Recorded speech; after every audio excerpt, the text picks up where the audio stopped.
राधे राधे मित्रों। आज एक बार फिर से आपका स्वागत है हमारे इस यूट्यूब चैनल पर। आज गुरुवार अर्थात बृहस्पतिवार का दिन है जो भगवान विष्णु को समर्पित होता है।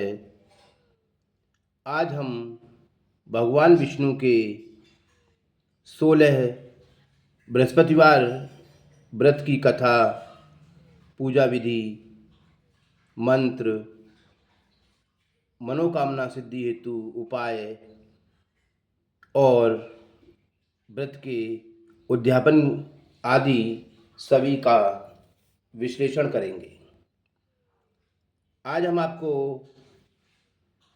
गुरुवार के दिन बताएंगे कि 16 बृहस्पतिवार के व्रत रखकर व्यक्ति अपने जीवन में किस प्रकार अपनी मनोकामना पूर्ण कर सकता है और किस प्रकार वह धन धान्य से परिपूर्ण होकर अपनी सभी इच्छाओं को पूर्ण कर सकता है। भगवान विष्णु के इस 16 व्रतों को करने से व्यक्ति अपने जीवन की प्रत्येक मनोकामनाओं को पूर्ण करने में सक्षम होता है।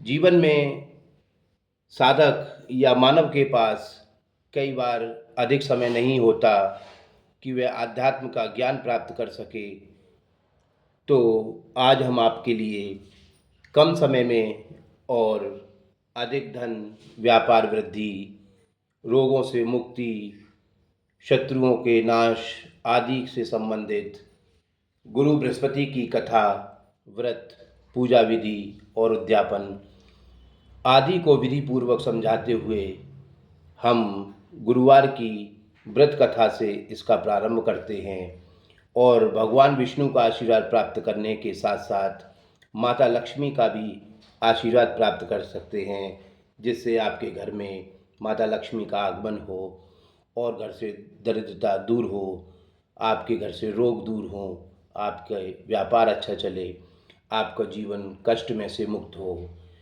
तो चलिए प्रारंभ करते हैं। सर्वप्रथम हम एक एक करके आपको बताएंगे। सर्वप्रथम हम आपको भगवान विष्णु की कथा, बृहस्पतिवार की कथा, उनके व्रत, विधि, संकल्प आदि सभी के बारे में चर्चा करेंगे। तो चलिए प्रारंभ करते हैं। सर्वप्रथम हम आपको बृहस्पतिवार की कथा एवं व्रत के बारे में बताते हैं। प्राचीन काल में कथा इस प्रकार है। बृहस्पतिवार व्रत कथा। प्राचीन काल में एक बड़ी प्रतापी और दानी राजा राज करता था। वह स्वभाव से बहुत ही दानी और दयालु था। हमेशा धर्म कर्म के मार्ग में चलता था, लेकिन यह सब बात उसकी रानी को अच्छी नहीं लगती थी। ना वह व्रत करना चाहती थी, ना ही दान धर्म करना चाहती थी। राजा को भी ऐसा करने से बार बार मना करती रहती थी। एक बार राजा शिकार खेलने वन को गए। घर पर रानी और उसकी दासी अकेली थी। तब गुरु बृहस्पति भगवान राजा के दरबार पर साधु के भेष में भिक्षा मांगने आए और रानी अंदर से बाहर आकर कहने लगी, हे साधु महाराज, मैं इस दान और पुण्य से तंग आ चुकी हूँ। आप मुझे कोई ऐसा उपाय बताएं जिससे यह सारा धन खत्म हो जाए और मैं सुख चैन से रह सकूं। मेरे पास काम करने के लिए कोई कार्य ना हो। महात्मा साधु ने कहा कि ऐसा नहीं कहते देवी, क्योंकि संतान और धन किसको प्रिय नहीं होता। ये तो आप बहुत विचित्र बात कहती हैं कि मेरा सारा धन चला जाए। धन और संतान से ही तो जीवन में व्यक्ति सारे सुखों की प्राप्ति करता है। लेकिन रानी ने अपनी बात अटल रखी और बार बार वह गुरु बृहस्पति से यही बात कहने लगी कि मुझे कोई ऐसा समय बताए, ऐसा उपाय बताएं जिससे मेरा धन सारा नष्ट हो जाए और मैं आराम से रह सकूं, जिसे मुझे संभालने की या दान दक्षिणा देने की आवश्यकता ही न पड़े। रानी के बार बार आग्रह करने पर गुरु बृहस्पति ने कहा, यदि तुम्हारी ऐसी ही इच्छा है तो मैं तुम्हें जैसा बताता हूँ वैसा ही तुम करना, और केवल 7 गुरुवार तक इन कार्यों को करना, तो आपका सारा धन नष्ट हो जाएगा, अर्थात चला जाएगा। आपको उन्होंने गुरु बृहस्पति ने बताया कि घर को गोबर से लीपना, अपने कपड़ों को धोने के लिए धोबी को दे देना, भोजन में मांस मदिरा का सेवन करना, और राजा से बोल कहना कि वे बृहस्पतिवार के दिन नाखून काटें और अपने बाल कटवाएं आदि, और कोई भी व्यक्ति, कोई भी अतिथि आपके घर आए तो उसका अपमान करना, ये सब आप केवल 7 गुरुवार तक करना। 7वें गुरुवार तक आपका सारा धन खत्म हो जाएगा और आप जैसा चाहती हैं वैसा ही हो जाएगा। साधु की कही बातों के अनुसार रानी ने उसी गुरुवार से प्रारंभ होकर 7 गुरुवार तक यही कार्य करती रही, और धीरे धीरे 3-4 गुरुवार बीते, राजा का सारा राजपाट, सारा धन, व्यापार खत्म हो गया, धन नष्ट होने लगा, उसके बच्चे बीमार पड़ने लगे और घर में गरीबी और दरिद्रता का निवास होने लगा। गरीबी को देखते हुए एक दिन राजा रानी से कहता है कि मैं परदेश जा रहा हूँ, क्योंकि यहाँ मुझे सभी लोग जानते हैं और यहाँ मैं कोई भी कार्य नहीं कर सकता। परदेश में जाकर मैं कोई कार्य करूँगा जिससे मुझे धन की आय प्राप्त होगी। ऐसा कहकर राजा परदेश चला गया। परदेश में जाकर राजा जंगल में लकड़ी काट कर लाता था और उसे बेचकर अपना जीवन यापन करने लगा। इधर राजा के बिना रानी और दासी दुखी रहने लगीं। एक समय ऐसा आया जब 7 दिन रानी और दासी को बिना भोजन के रहना पड़ा। तब रानी ने अपनी दासी से कहा कि पास ही नगर में उसकी बहन रहती है, वह बहुत ही धनवान है, तू उसके पास जा और खाने के लिए कुछ ले आ, ताकि थोड़ा समय गुजर और बसर हो सके। दासी रानी की बहन के पास गई। उस दिन गुरुवार था, तो रानी की बहन उस वक्त गुरुवार के दिन गुरु बृहस्पति भगवान की व्रत कथा सुन रही थी। जब दासी रानी की बहन के पास गई और अपनी रानी का संदेश दिया, तब रानी की बहन ने कोई उत्तर नहीं दिया।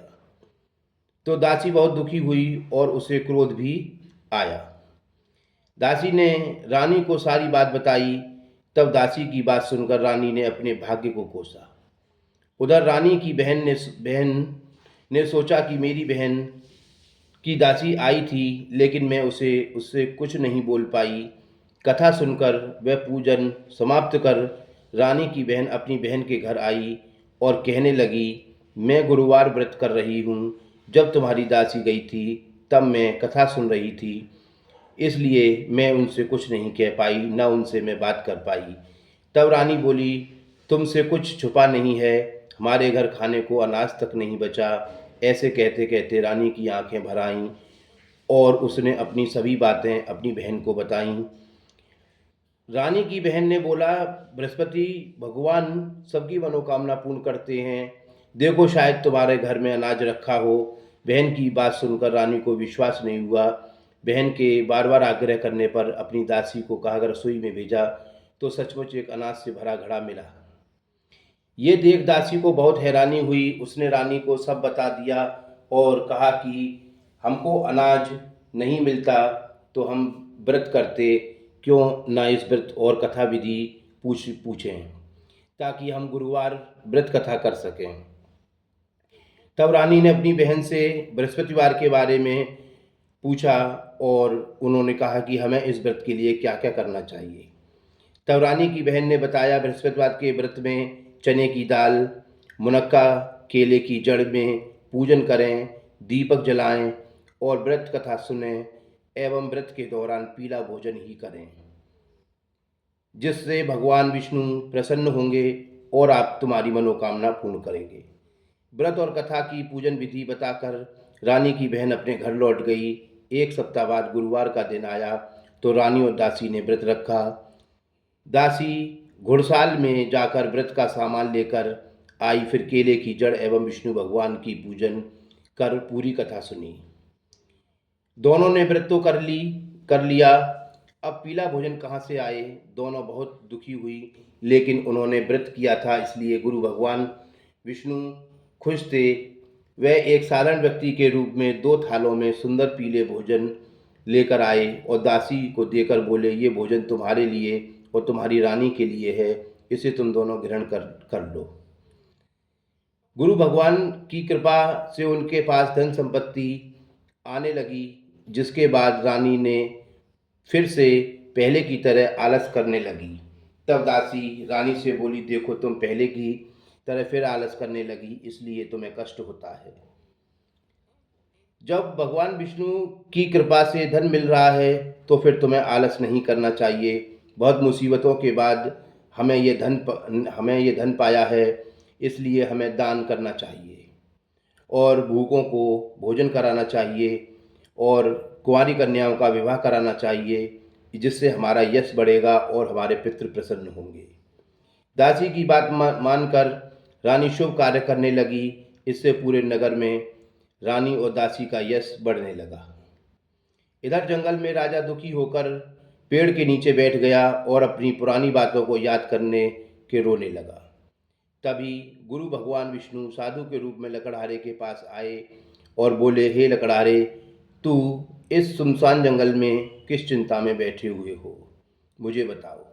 तब लकड़हारे ने दोनों हाथ जोड़कर साधु से कहा कि आप सब कुछ जानते हैं, मैं आपसे क्या कहूँ। राजा ने अपनी साधु को संपूर्ण दशा बताई। तब साधु ने उन्हें बताया कि तुम्हारी रानी ने बृहस्पति भगवान का निरादर किया था, जिसके कारण तुम्हारी याददाश्त चली गई।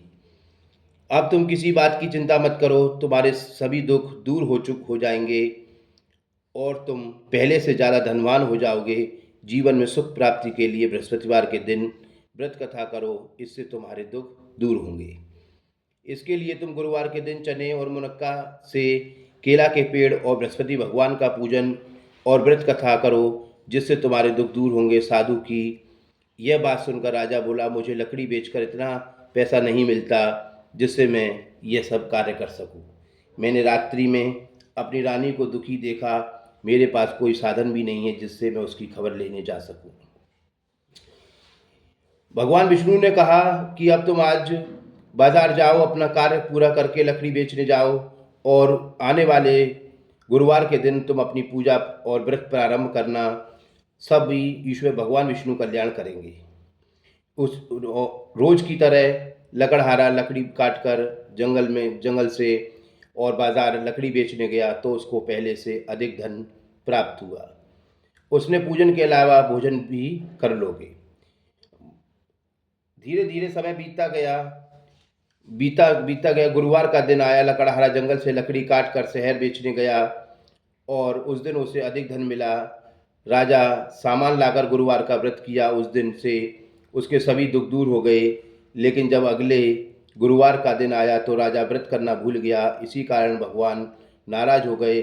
उस दिन नगर के राजा ने एक विशाल यज्ञ का आयोजन किया था और शहर के लोगों को अपने अपने घर भोजन नहीं बनाने का आदेश दिया था। साथ ही यह भी कहा था कि राजा की आज्ञा को नहीं मानेगा उसे फांसी की सजा दी जाएगी। इस तरह राजा की आज्ञा से नगर के सभी लोग भोजन करने गए, लेकिन लकड़हारा कुछ देर से पहुंचा, इसलिए राजा उसे अपने साथ ले गए और साथ में भोजन करा रहे थे। तभी रानी की दृष्टि उस खूंटी पर पड़ी जिस पर उसका हार लटका हुआ था। उसे हार खूंटी को दिखाई नहीं दिया। तब रानी ने निश्चय किया कि मेरा हार लकड़हारे ने चुरा लिया। लकड़हारे को कारागार में डलवा दिया। कारागार में जाकर राजा बहुत दुखी हुआ और अपनी पुरानी बातों को याद करके रोने लगा। तभी साधु के रूप में गुरु बृहस्पति देव प्रकट हुए और उनकी दशा देखकर कहा कि तूने बृहस्पति देव की कथा नहीं की है, इसी कारण तुझे यह दुख प्राप्त हो रहा है। अब किस प्रकार की चिंता कर रहा है? चिंता मत कर, गुरुवार के दिन तुझे कारागार के दरवाजे पर 4 पैसे पड़े मिलेंगे। उससे तुम गुरु बृहस्पतिवार की कथा करना, तेरे सभी कष्ट दूर हो जाएंगे। गुरु बृहस्पतिवार के दिन उसे 4 पैसे मिले।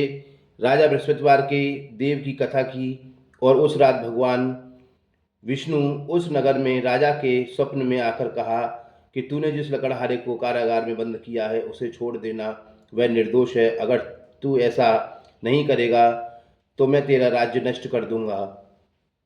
रात्रि में स्वप्न के बाद राजा प्रातःकाल उठा और खूंटी पर हार लटका देख लकड़हारे को बुलाया, क्षमा मांगी और सुंदर वस्त्र आभूषण भेंट कर उसे विदा कर दिया।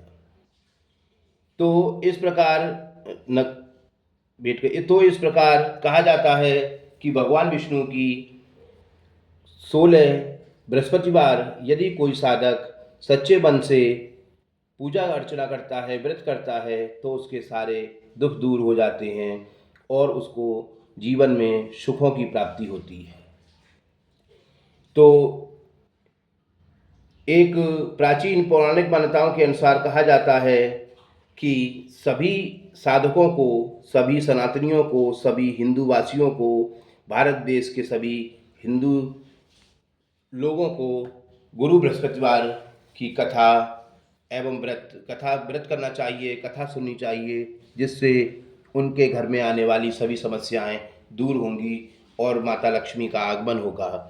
क्योंकि गुरु बृहस्पतिवार के दिन पूजा करने से भगवान विष्णु प्रसन्न होते हैं और भगवान विष्णु की अर्धांगिनी माता लक्ष्मी प्रसन्न होती हैं और माता लक्ष्मी का घर में आगमन प्रारंभ होता है। तो दोस्तों, ये थी आपकी भगवान विष्णु और गुरु बृहस्पति की कथा। अब हम चलते हैं आपको और बताते हैं कि 16 गुरुवार के व्रत आप किस प्रकार करेंगे और 16 गुरुवार के बृहस्पतियों में यानी गुरुवार के दिनों में आपको किस प्रकार पूजा करनी है, किस प्रकार व्रत करना है, किस और कब से व्रत प्रारंभ करना है। तो चलिए अब आपको बताते हैं कि व्रत कब से शुरू करने चाहिए। देखिए दोस्तों, किसी भी महीने के शुक्ल पक्ष में जो भी गुरुवार अर्थात बृहस्पतिवार आए, उस दिन से हमें बृहस्पतिवार के व्रत उठाने चाहिए। अर्थात वर्ष के 12 महीनों में किसी भी महीने की शुक्ल पक्ष में गुरुवार के दिन से हमको व्रत उठाने चाहिए और संपूर्ण 16 गुरुवार हमको यह व्रत करने चाहिए और 17वें गुरुवार में हमको इस व्रत का उद्यापन करना चाहिए। यह पौराणिक नियम हैं इस व्रत के। चलिए अब हम आपको बताते हैं कि इस व्रत को करने के लिए संकल्प कैसे करना चाहिए। तो चलिए बताते हैं संकल्प कैसे करना चाहिए। आप 16 व्रतों का संकल्प करना चाहिए। यदि व्यक्ति 16 से अधिक व्रत करना चाहता है तो पहले वह 16 व्रतों को पूर्ण करे और उसका 17वें गुरुवार को उसका उद्यापन करे। उसके बाद अगले वर्ष या उन 16 व्रतों को पूर्ण होने के बाद, उद्यापन होने के बाद, वह दोबारा से 16 व्रतों का संकल्प ले सकता है। अर्थात व्यक्ति साधक एक बार में केवल 16 व्रतों का ही संकल्प ले सकता है, जो मनोकामना प्राप्ति हेतु व्रत किए जाते हैं।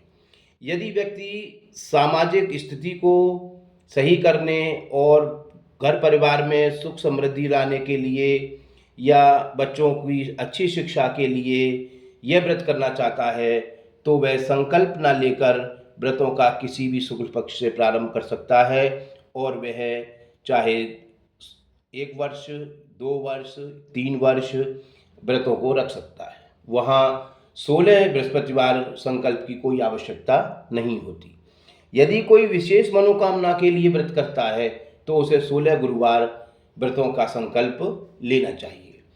चलिए अब हम आपको बताते हैं कि संकल्प किस प्रकार लेना चाहिए। तो दाहिने हाथ में आपको थोड़ा सा गंगा जल या शुद्ध जल, अक्षत, पुष्प, हल्दी और 1 रुपये का एक सिक्का रखकर भगवान विष्णु के समक्ष एक संकल्प लेना चाहिए और कहना चाहिए, हे भगवान विष्णु, मैं आपके समक्ष यह संकल्प करता हूँ कि मैं 16 गुरुवार व्रत करूँगा, पूजा विधि करूँगा, पूरे नियम से करूँगा और 16वें व्रत पूर्ण होने के बाद 17वें गुरुवार मैं इसका उद्यापन करूँगा। और मेरे इसमें मुझे आशीर्वाद प्रदान करना कि मेरा व्यापार अच्छा चलने लगे, मेरा कार्य अच्छा चलने लगे, मेरे बच्चे शिक्षित हों, मेरे को पुत्र प्राप्ति हो, जैसा भी आपकी मनोकामना हो उस प्रकार का संकल्प आप ले सकते हैं। चलिए अब हम इसके बाद बताते हैं कि मनोकामना प्राप्ति हेतु यह व्रत। देखिए, संकल्प लेने के बाद में साधक को अपनी मनोकामना भगवान विष्णु के समक्ष बोलनी चाहिए या रखनी चाहिए। यदि व्यक्ति बोलना नहीं चाहता तो वह एक कागज़ पर, सफ़ेद कागज़ पर लाल पेन से लिखकर अपनी मनोकामना को भगवान विष्णु के चरणों में समर्पित कर दे। वह अंतर्यामी हैं, सब कुछ पढ़ लेते हैं, सब कुछ देख लेते हैं। वह स्वतः ही आपकी मनोकामना को समझ जाएंगे और आपकी मनोकामना पूर्ति के लिए आपको आशीर्वाद प्रदान करेंगे। लेकिन एक शर्त और एक नियम है। आपकी मनोकामना आपके योग्यता एवं आपकी क्षमता के आपके अधीन होनी चाहिए। ऐसा नहीं कि एक रिक्शा चलाने वाला व्यक्ति और अरबपति बनने की मनोकामना करने लग जाए, ऐसा कभी नहीं होता। भगवान सिर्फ रास्ता दिखाते हैं, व्यक्ति को उस लक्ष्य तक पहुंचने के लिए स्वयं ही रास्ते का निर्माण करना होता है। तो ये ध्यान रहे कि मनोकामना प्राप्ति के लिए जो मनोकामना का संकल्प है वह उसी लेवल का हो जिस लेवल का व्यक्ति कर रहा है। तो इसके आगे हम चलते हैं। तो गुरुवार व्रत की हमने कथा बता दी, व्रत कब से प्रारंभ करना है ये बता दिया, संकल्प कैसे लेना है, मनोकामना प्राप्ति के लिए हमें क्या करना है। अगला आता है आपका कि गुरुवार के व्रत की संपूर्ण जानकारी एवं सामग्री। देखिए, इसमें हमको सर्वप्रथम सुबह गुरुवार के दिन उठकर सूर्योदय से पूर्व स्नान आदि से निवृत्त होकर अपने मंदिर में करें या एक अलग स्थान पर एक चौकी लगाकर करें। यदि आप एक चौकी लगाकर करते हैं तो आपको एक चौकी लगानी है, उस पर लाल या पीला आसन भगवान विष्णु के लिए लगाना है। पीला आसन यदि हो तो सर्वोत्तम है, क्योंकि भगवान विष्णु को पीली वस्तुएं, पीले चीज़ें अधिक पसंद हैं। पीला आसन लगाएं, एक लोटे में जल भरकर रखें और उसमें गंगा जल की कुछ बूंदें डाल दें। उसके बाद भगवान विष्णु की कोई फोटो या भगवान विष्णु की कोई मूर्ति स्थापित करें। इसके अतिरिक्त आप हनुमान जी, भगवान गणेश, भगवान शिव या अपने किसी इष्ट देव की भी तस्वीर या मूर्ति रख सकते हैं। उसके बाद थोड़े से अक्षत जो हल्दी में मिलाकर आप रख दीजिए। हल्दी की 2-4 गांठें रख दीजिए। एक 2 रुपये या 1 रुपये का सिक्का रख दीजिए। अगर चांदी या सोने का हो तो और भी अच्छा है, आप वहाँ पर रख दीजिए। और उसके उपरांत आपको अक्षत, चावल, हल्दी, चने की दाल, पुष्प, ड्राई फ्रूट्स, फलों में सर्वोपरि भगवान विष्णु के लिए केला का फल होता है जो आप वहाँ पर रख सकते हैं, या कोई अन्य फल भी आप वहाँ पर रख सकते हैं। पीली मिठाइयाँ इत्यादि उस चौकी पर भगवान को समर्पित करते हुए रख देने चाहिए। उसके बाद आप पूजा को प्रारंभ करेंगे। जैसा कि मैंने अभी आपको बताया कि आप व्रत कब से उठाएंगे, संकल्प लेंगे, मन और मनोकामना के लिए आप संकल्प लेंगे या उसके लिए व्रत करेंगे। ये सारा कार्य करने के बाद आप भगवान के किसी भी मंत्र का कम से कम 1 बार 1 माला, 3 माला या 5 माला जाप करेंगे। मंत्र भगवान विष्णु के बहुत हैं, लेकिन भगवान विष्णु का जो सर्वोपरि मंत्र है, उस मंत्र का यदि आप 3 माला जाप करते हैं तो आपके लिए बहुत ही लाभदायक होता है। मंत्र इस प्रकार है: ओम नमो भगवते वासुदेवाय नमः। मंत्र को एक बार फिर सुन लीजिए: ओम नमो भगवते वासुदेवाय नमः। तो इस प्रकार आप जो है अपना पूजा विधि पूर्ण कर सकते हैं। उसके बाद जो प्रसाद है वह छोटे बच्चों में बांट सकते हैं, कन्याओं में को दे सकते हैं या ब्राह्मण को दे सकते हैं। इसमें एक बात और महत्वपूर्ण है, उसको भी आप कर सकते हैं कि जिस दिन यदि आप व्रत प्रारंभ करते हैं या जिस गुरुवार से आप अपने व्रत को उठाते हैं या व्रत की शुरुआत करते हैं, अगर आपके आसपास हो सके तो कोई ब्राह्मण हो, उनको आप बुला सकते हैं और उनके द्वारा भी संकल्प करवा सकते हैं। और यदि ब्राह्मण की कोई ऐसी व्यवस्था ना हो तो आप अपने इष्ट देव हों कोई, या इष्ट देव ना हो तो भगवान शिव के समक्ष आप उस व्रत का संकल्प कर सकते हैं। तो चलिए अब हम आपको बताते हैं कि आपके जो आगे पूजा पूरी विधि होने के बाद में आपको केले के पेड़ की पूजा भी आवश्यक रूप से करनी है। आप मंदिर में पूजा करने के उपरांत या मंदिर में पूजा करने से पहले आप केले के पेड़ की पूजा भी करनी है। उसके लिए आपको किस किस चीज़ों की सामग्री की आवश्यकता होती है। आपको केले के पेड़ पे सबसे पहले एक लोटा जल, उसमें हल्दी डालकर आपको केले की जड़ में अर्घ देना है। उसके उपरांत आप एक घी का दीपक जलाकर, गाय के घी का दीपक हो तो और भी अच्छा है, आप उसको रखकर एक गाय का घी का दीपक जला सकते हैं और जड़ के पास रख दीजिए। और उसके उपरांत आपको कलावा, या कलावा ना मिले तो जनेऊ सर्वप्रिय होता है, वो केले के पेड़ की जड़ में बांध देना चाहिए। आपको केला, मिठाई, पुष्प, धूप दीप से केले का पूजन करना चाहिए, क्योंकि माना जाता है कि केले के वृक्ष में भगवान विष्णु वास करते हैं। तो इस प्रकार आपको केले के पेड़ की पूजा करनी चाहिए, तदुपरांत आपका व्रत पूर्ण होता है। इसी प्रकार आपको 16 बृहस्पतिवार तक प्रति बृहस्पतिवार इसी प्रकार से आपको व्रत करना है। लेकिन संकल्प, व्रत का संकल्प और मनोकामना प्राप्ति हेतु संकल्प आपको सिर्फ एक ही बार करना है, पहले गुरुवार। उसके बाद अन्य गुरुवार आपको ऐसा संकल्प नहीं करना है। तो चलिए अब हम आपको बताते हैं, ये हमने आपको भगवान विष्णु और गुरु बृहस्पति की कथा और ये सारी चीज़ें हमने आपको बता दी। अब हम आपको, जब आपका 16 गुरुवार व्रत पूर्ण हो जाए और 17वें गुरुवार को आपको क्या करना है, जिसको हम आपको बताते हैं कि आपको इसका उद्यापन करना है, क्योंकि कोई भी संकल्प वाला व्रत बिना उद्यापन के पूर्ण नहीं माना जाता। तो चलिए अब आपको बताते हैं कि आपको उद्यापन किस प्रकार करना है। उद्यापन वाले दिन भी पहले की गुरुवारों की तरह आपको सूर्योदय से पूर्व उठना है, स्नान आदि से निवृत्त होकर आपको सबसे पहले सामग्री एकत्रित करनी है। सामग्री में आपको क्या क्या चीज़ चाहिए? चने की दाल, पीला कपड़ा, पीले वस्त्र, केला, गंगाजल, घी का दीपक, बेसन के लड्डू, धूप, कलावा, जनेऊ, हल्दी, एक लोटे में जल, पुष्प, चंदन और दक्षिणा। दक्षिणा जो भी आपकी क्षमता हो, 11 रुपये, 21 रुपये, 31 रुपये, 51 रुपये, 101 रुपये, जो भी हो, ये सारी सामग्री एकत्रित करके सर्वप्रथम आपको केले के वृक्ष के पास जाना चाहिए। केले का पेड़ जहाँ भी हो, यदि आपके घर के आसपास हो तो वहाँ जाकर आप पूजा कर सकते हैं। यदि घर के आसपास ना हो तो एक छोटा सा केले का पेड़ गमले में आप अपने घर पर लाकर लगा सकते हैं और उसकी भी पूजा की जा सकती है। तो सर्वप्रथम आपको पूजा करने से पहले केले की पेड़ की आपको जनेऊ को केले के पेड़ से बांध देना है। उसके बाद में एक घी का दीपक जला देना है।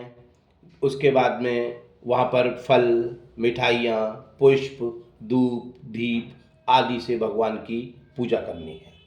पूजा करने के तदुपरांत आपको जो मैंने आपको बताया था, पीला वस्त्र, पीला कपड़ा, दक्षिणा, वह आप किसी भी एक योग्य ब्राह्मण को दान में दे सकते हैं। और गंगा जल से भगवान विष्णु भगवान के जो वृक्ष है केले का, उसमें आपको अर्घ देना, यानी उसमें जल चढ़ाना है। इस प्रकार की पूजा करने के बाद में आप अपने घर पर आकर जो आपने चौकी स्थापित की है या आप अपने मंदिर में पूजा करते हैं, वहाँ जाकर आपको अपनी पूजा अर्चना उसी नियम से करनी है जिस नियम से आप कर रहे हैं, करते आए हैं 16 बृहस्पतिवार तक।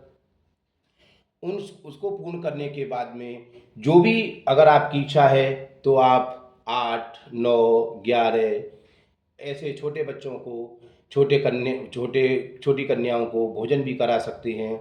आप 1, 3, 5, 7, 9, 11 जितने भी आपकी स्वेच्छा हो, इच्छा हो, आप अपनी क्षमता अनुसार ब्राह्मणों को भी भोजन करा सकते हैं और अपने मिलने वाले अतिथियों को भी भोजन करा सकते हैं। इस प्रकार आपकी पूजा आरती पूरी कंप्लीट होने के बाद में, पूर्ण करने के बाद में आपका यह उद्यापन पूर्ण होता है और इस प्रकार गुरु बृहस्पति और विष्णु भगवान के व्रत इस प्रकार पूर्ण होंगे और आपकी 16 गुरुवार और 17वें गुरुवार तक आपने जो मनोकामना मांगी थी, जो मनोकामना सिद्धि के लिए यह व्रत किए थे, वह मनोकामना अवश्य ही भगवान विष्णु पूर्ण करेंगे।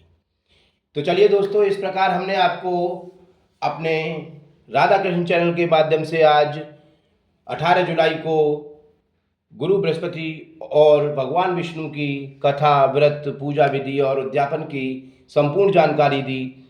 यदि ऐसे ही वेदों और ईश्वरीय ज्ञान से संबंधित अनेक जानकारियों को लेने के लिए जो व्यक्ति मेरे चैनल पर आज नए आए हैं वो चैनल को सब्सक्राइब करें, लाइक करें और कमेंट बॉक्स में लिखें हर हर महादेव। धन्यवाद।